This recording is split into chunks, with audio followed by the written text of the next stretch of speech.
सत्यं वदिष्यामि तन्मामवतु तद्भक्तारमवतु अवतु माम् अवतु भक्तारम्। ॐ शान्ति शान्ति शान्ति। इस सभा में उपस्थित समस्त सत्संग प्रेमी सज्जनों, माताओं, बहनों, प्यारे बच्चों, इस बार जो चर्चा होगी, पिछले रविवार को जिस विषय पर चर्चा किए थे उसी विषय को थोड़ा आगे बढ़ाएं।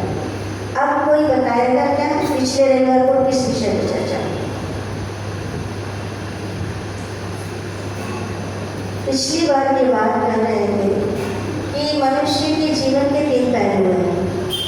क्या क्या? सबसे पहला जन्म, जीवन और मृत्यु। क्या क्या है 3 पहलू? सबसे पहला जन्म, दूसरा जीवन और तीसरा मृत्यु। अच्छा, इसमें पहला जो जन्म है क्या हमारे वश में है? हम कौन सी माँ के गर्भ से जन्म लिए हमारे वश में है? हम अंबानी के घर में पैदा होंगे या किसी गरीब के घर में पैदा होंगे, ये हमारे हाथ में नहीं है। यदि हमारे हाथ में होता तो आज कोई निर्धन होता नहीं। तो और मृत्यु भी हमारे हाथ में नहीं है। हमारे हाथ में सिर्फ और सिर्फ क्या है? जीवन, जिसके आधार पे हमारा अगला जन्म भी निश्चित होता है। कहते हैं कि जितनी भी संसार में योनियां हैं, 43 लाख जो योनियां बताई जाती हैं, अब डिस्कवरी चैनल खोल के देखोगे तो बहुत सारे प्राणी जीव जंतु दिखाई देंगे। वो सभी किसी दिन हम लोग जैसे मनुष्य हैं, है ना? आज बोलो वहाँ पे देखे जा रहे हैं। आखिर वहाँ पे टाइम क्यों पहुँचे? इसका कारण क्या है? कर्म। क्या है? कर्म है। संसार में जितने भी प्राणी हैं उसमें मनुष्य योनि ही एक ऐसी योनि है जो कि कर्म योनि है। क्या है? कर्म योनि है। बाकी सारी योनियां क्या है? भोग योनियां है। जो हम मनुष्य जन्म में किए होते हैं वही आगे हमको फल मिलता है और भिन्न भिन्न योनियों में हम जन्म लेते हैं। अच्छा, मनुष्य जन्म में हम लोग अपने जीवन का सबसे बड़ा हिस्सा किसमें गुजारते हैं? इस विषय पर पिछले रविवार को हमने चर्चा की। सबसे ज्यादा समय मनुष्य यदि गुजारता है तो आर्थिक संपत्ति को इकट्ठा करने में बिताता है। सही बात है। यदि वो पढ़ रहा है उसका लक्ष्य क्या है? मैं ज्यादा से ज्यादा कमा पाऊँ, ये लक्ष्य है। यदि डॉक्टर बनना चाहता है, इंजीनियर बनना चाहता है, लॉयर बनना चाहता है, उन सब के हृदय में बनते समय ये कामना नहीं होती कि मैं उपकार के लिए करूँगा। कामना ये होती है कि मैं अर्थ को कितना ज्यादा संचित कर सकूँगा। और व्यापार में देखो हर जगह हर व्यक्ति सारा जीवन सिर्फ और सिर्फ अर्थ को संग्रह करने में बिता देता है। सही बात है। हम धन को संचित करके बहुत सुंदर, पिछले बार बोले थे ना, बहुत बड़ी गाड़ी खरीद लेते हैं, बहुत बड़ा बंगला बनवा लेते हैं।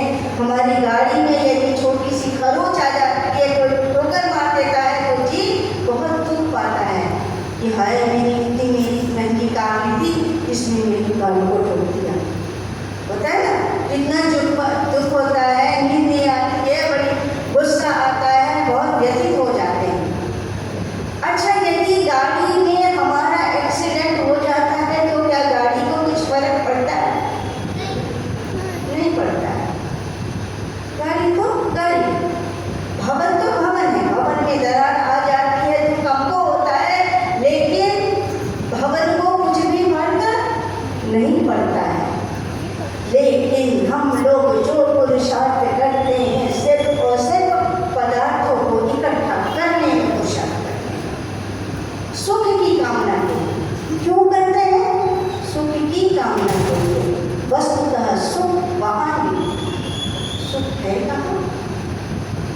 मैंने भर्तृहरि महाराज से पूछा कि हे महाराज, आप मुझे बताइए कि आप कहते हैं कि सब कुछ यहाँ छोड़ के चले जाना है, इस गाड़ी को मत करो, बंगले को मत करो, सब यही छोड़ के चले जाना है। सच ये बात तो सही है, ये मैं बचपन से आज तक देखती आई हूँ कि ना जाने कितने बड़े बड़े करोड़पति अरबपति सब कुछ अपनी संपत्ति को किसी धर्म में छोड़ के चले गए। कोई भी अपने साथ एक मुट्ठी भी लेके नहीं जा सका है, अपनी जीवन की पूरे जीवन की कमाई में से एक दिन का भी अपने साथ नहीं लेके जा पाया है। ये बात तो मुझे समझ में आ गई है, लेकिन हमारे साथ चलता क्या है?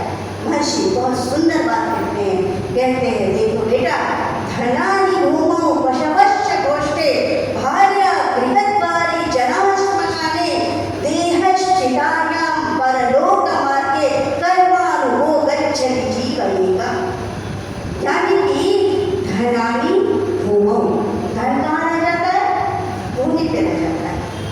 पशवश्च गोष्ठे, जो पशु पक्षी है, जो हमारे गोष्ठ में हमारा धन बैंक बैलेंस है, बैंक में घर में रह जाता है। पशवश्च गोष्ठे भार्या गृहद्वारे, भार्या माने क्या होता है?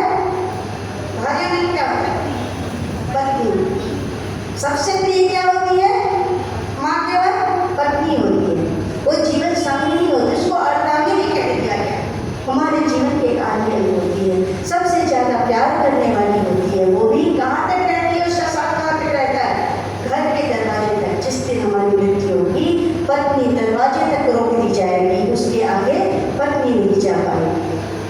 आगे चलते हैं, कहते हैं जनाः श्मशाने, जो हमारे बंधु बांधव हैं वो श्मशान तक हमारा साथ देंगे, उसके आगे कोई जाता है? कोई नहीं जा सकता है।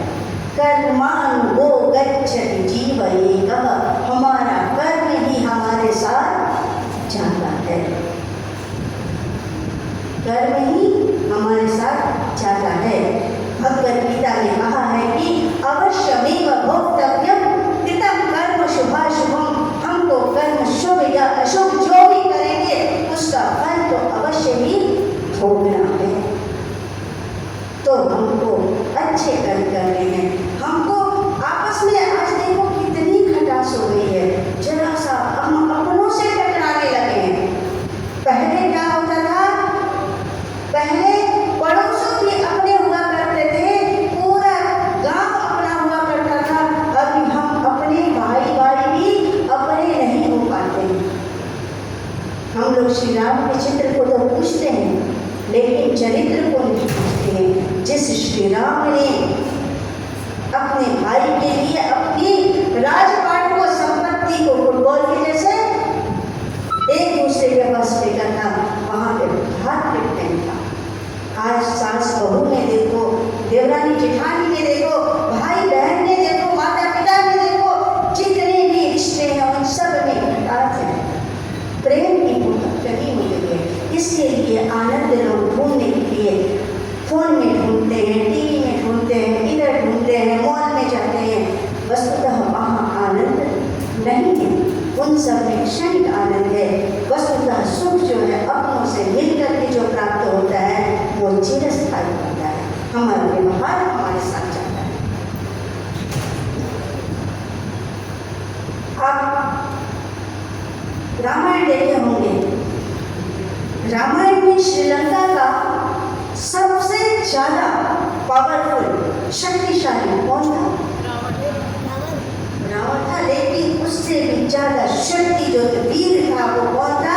उसका पुत्र इंद्रजीत। सही है? इंद्रजीत कौन था? रावण का बेटा, और सबसे ज्यादा शक्तिशाली और पावरफुल राजा था, राजकुमार था ना? जिस समय इंद्रजीत को मारा गया था, तो इंद्रजीत एक बार जब आवाज गर्जन करता था, पिताश्री, क्या उसकी आवाज में क्या दम था, क्या ललकार हुआ करती थी उसके आवाज में। इंद्रजीत को पता था कि उसके पिता जो निर्णय ले रहे हैं वो गलत है, लेकिन फिर भी वो अपने पिता का अंतिम समय तक साथ देता रहा, क्योंकि वह पितृ धर्म का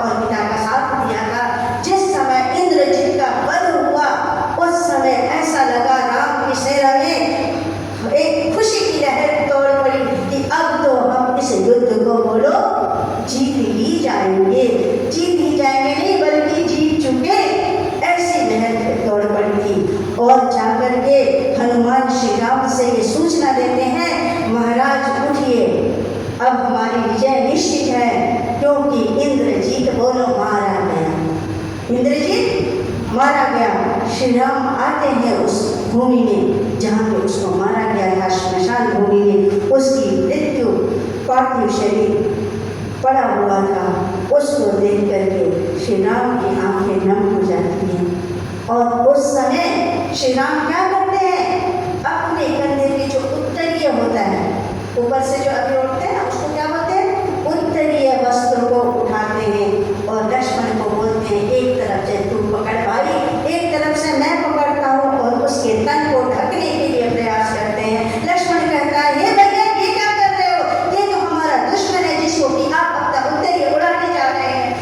श्री राम कहते हैं भाई ये सत्य है कि दुश्मन है, ये दुश्मन है नहीं, ये दुश्मन था जब तक कि इसके शरीर में श्वास था तब तक कि हमारा दुश्मन था, परंतु इसमें अब श्वास नहीं है, ये हमारा दुश्मन नहीं है। यहाँ पे हमारा कर्तव्य बनता है कि इसको अंगवस्त्र हम उड़ाएं।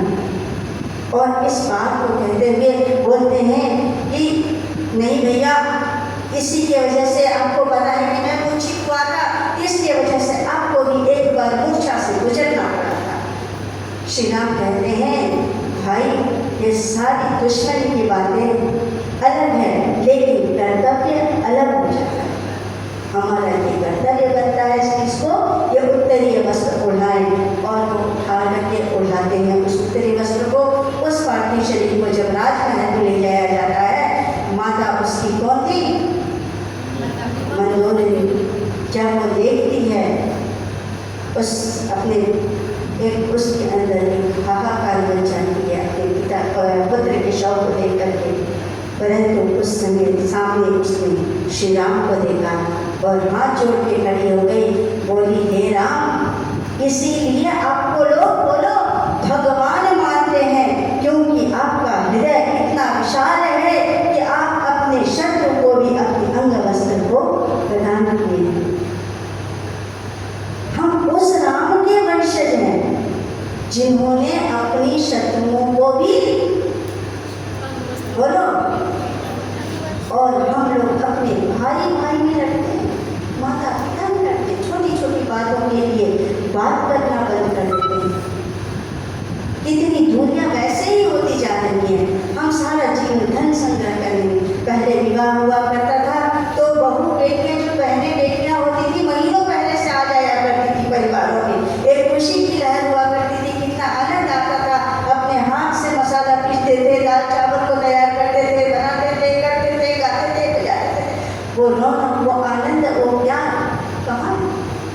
एक बहुत ही सुंदर गाना गाते हैं पंकज जी, अभी तो हमारे बीच में नहीं रहे हैं। एक कौन सा, सुख दुख है सबका, सुख दुख है सबका एक साथ, अपना हो या बेगाना, एक ये भी था जमाना, तो वो एक ये भी है जमाना, एक वो भी था जमाना, जिसमें बहुत थोड़ी सी सैलरी से हो जाया करता था गुजारा, क्योंकि मालिक पे होता था भरोसा। मालिक भी अपने सेवक को अपनी संतान के भांति देखा करते हैं। इसलिए हम इतने समृद्ध हुआ करते थे। पहले एक माता पिता 6-6, 10-10, 12-12 बच्चों को एक ही आंगन में पाल के एक ही बिस्तर पे सुला के खड़े कर दिया करते थे। आज हमको एक एक बच्चे के लिए अलग अलग एक एक कक्ष की व्यवस्था करनी पड़ती है। ये मेरे बेटे का रूम है, ये बेटी का रूम है, एक ही बेड पे 6-6 बच्चे पल जाया करते थे। सुख और आनंद कहाँ मिले। हम बाहर ढूंढते हैं, हम मॉल में ढूंढते हैं, असली आनंद चाहिए तो आप अपनों से जुड़ो, आप अपनों से जुड़ो, अपने समाज से, अपने परिवार से, अपने रिश्तेदार से जुड़ो। आपके चाचा, ताऊ, दादा जो भी गरीब हैं, भाई बहन, मेरे दूर के रिश्ते में भी है, बुआ का, फूफा का, मामा का, मौसी का, साली का, साले का, किसी का भी यदि रिश्तेदार का बच्चा यदि कमजोर है, उसको सहयोग करने का प्रयास करिए। उसमें जो आनंद आएगा, खुद के बच्चों के निर्माण में जितना मेहनत करेंगे उतना आनंद नहीं आएगा। यदि अपनी बेटी की शादी में 10 लाख लगाते हो तो 1 लाख ऐसा छाड़ देना कि 10 बेटियों की शादी में 10-10 हज़ार दे के देखना, जिस आनंद की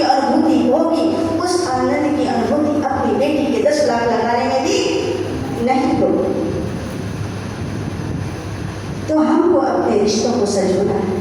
जिस दिन हम पे मुसीबत आएगी, ये रिश्तेदार हमारे साथ खड़े होंगे, ये हमारा समाज हमसे हमारे साथ खड़ा होगा, हमारा धन दौलत हमारे साथ नहीं खड़ा होगा। धन नहीं होता फिर भी सहायता मिल जाती है, लेकिन यदि संबंध नहीं होता है तो सहायता नहीं प्राप्त होती है। अपने संबंधों को मजबूत करने का प्रयास करें। हम अपने संबंधों को इसलिए नहीं मजबूत कर पाते हैं क्योंकि हम अपने दुख से तो कम दुखी हैं, दूसरों के सुख से ज़्यादा बोलो दुखी। मैंने अपने सेवक से बोला कि ये सेवक, ये 5 पात्र रखे हुए हैं, 5 में घी भर के रख दो। सेवक ने घी भर दिया। बोला बहन जी सेवक, मैंने घी भर दिया। घी भरने के बाद मैंने देखा कि एक ड्रम था, 5 पात्र क्या थे, एक ड्रम था, एक बाल्टी थी, एक जग था, एक लोटा था और एक कटोरी थी। ठीक है, 5 में घी भर दिया गया। कुछ समय के पश्चात उस जग ने देखा अपने बगल में जो लोटा खड़ा था उसको देखा और खुश होता है कि मुझ में इससे ज़्यादा है, मुझ में इससे ज़्यादा है। थोड़ा और आगे झाँकता है, देखता है अरे कटोरी भी है, ये तो उससे भी ज़्यादा कम है। लोटे वाला सोचता है मैं कटोरी से ज़्यादा हूँ, बट जग वाला सोचता है मैं लोटे से ज़्यादा हूँ और बहुत खुश होता है। जैसे ही वो दूसरी तरफ दृष्टि डालता है, देखता है कि बाल्टी में 15-16 लीटर जग घी रखा है, उसके ठीक बगल में देखता है अरे 25 लीटर का ड्रम रखा हुआ है और दुखी हो जाता है, मुझ में क्यों इतना दम। जब हम अपने से ऊपर वाले को देखने लगते हैं तो दुख मिलता है, जब नीचे वाले को देखते हैं तो प्रसन्नता मिलती है। तो हम प्रसन्नता क्यों नहीं ढूंढेंगे, दुख को क्यों ढूंढना और चूज करना चाहते हैं। अच्छा, यदि कम है तो उसका कारण क्या है? क्या वो सेवक कारण है जिसने घी भरा है? नहीं। इसमें यदि कोई कुछ कारण है तो उसकी पात्र की पात्रता बोलो कारण है। उस पात्र की पात्रता कारण है, इसलिए जिसकी जितनी पात्रता है उसमें उतना ही भरता है। अपनी पात्रता को बढ़ाने का प्रयास करें। यदि बहुत कुछ पाना है, अपनी योग्यता को बढ़ाना है। योग्यता को बढ़ाने के लिए बहुत अध्ययन की आवश्यकता नहीं। वो कहते हैं ना, भाई अक्षर प्रेम का आगे पढ़े सो पंडित होए, तो प्रेम का पाठ पढ़िए। धैर्य है, प्रेम है, नम्रता है, इन सबको अपने अंदर गुणों का धारण करिए। अपने क्लेशों को छोड़िए। काम, क्रोध, लोभ, मोह, ईर्ष्या, द्वेष, झूठ, चोरी, आलस्य, प्रमाद इत्यादि जो शत्रु हमारे अंदर विद्यमान है उनसे लड़ना चालू करिए। बाहर के शत्रु अपने आप ही आपके मित्र हो जाएंगे। जिस दिन हम अपने अंदर के शत्रुओं से लड़ने लगेंगे, उनसे भागने लगेंगे, उनको दूर करने लगेंगे, तो बाहर के शत्रु हमारे अपने आप ही बोलो मित्र बनने लगेंगे। सभी हमारे बंधु बांधव होंगे, मित्र होंगे, हमारा जीवन आनंदमय होगा। अपने कर्म पे विचार करना है, क्योंकि कर्म ही हमारे साथ जाता है। समय को अपनी वाणी को यही विराम करती हूँ। ओम शांति।